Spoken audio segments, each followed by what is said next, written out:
मेरा माननीय मंत्री जी से एक सीधा सा सवाल है।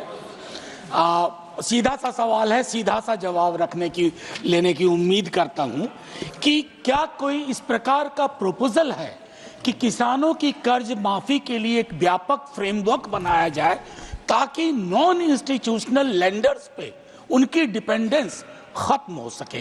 Thank you sir.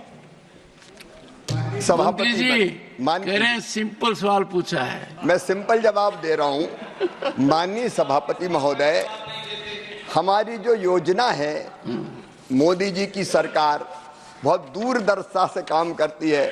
हम उत्पादन बढ़ाएंगे, उत्पादन की लागत घटाएंगे, उत्पादन का उचित मूल्य देंगे, फसल में अगर नुकसान हो तो उसकी भरपाई प्रधानमंत्री फसल बीमा योजना के द्वारा करेंगे। हम कृषि का विविधीकरण करेंगे, प्राकृतिक खेती की तरफ ले जाकर किसानों की आय इतनी बढ़ाएंगे कि बार बार वो हाथ कर्जा माफी के लिए मांग करने की स्थिति में नहीं होगा।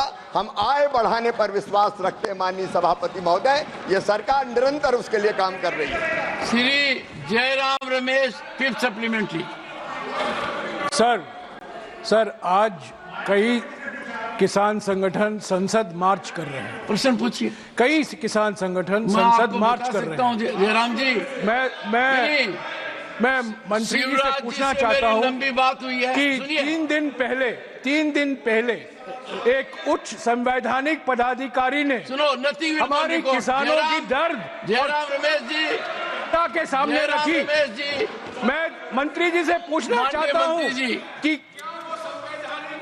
अधिकारी के टिप्पणियों का उन्होंने संज्ञान लिया है और उनकी क्या राय है एमएसपी को लेकर, जो उस संवैधानिक पदाधिकारी ने एमएसपी को लेकर।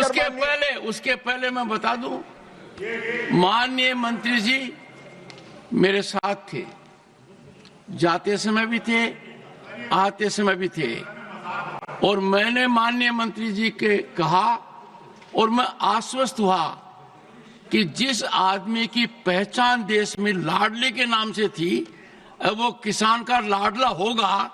और मैं पूरी तरह आशावान हूं और ऊर्जावान मंत्री अपने नाम के अनुरूप शिवराज ये कर दिखाएंगे।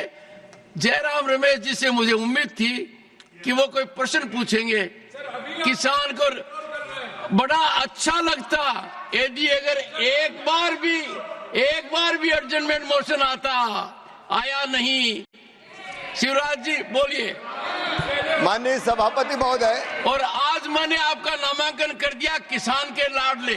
प्रणाम आपको। बोलिए। माननीय सभापति महोदय, आदरणीय जयराम रमेश जी का मैं बहुत आदर करता हूं।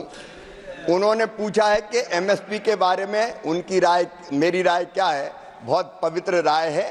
हम 50% लागत का 50% से ज्यादा मिनिमम सपोर्ट प्राइस तय करेंगे और खरीदने का भी काम करेंगे। आपने नहीं खरीदा, मैं एक एक आंकड़ा पढ़ के बता सकता हूं।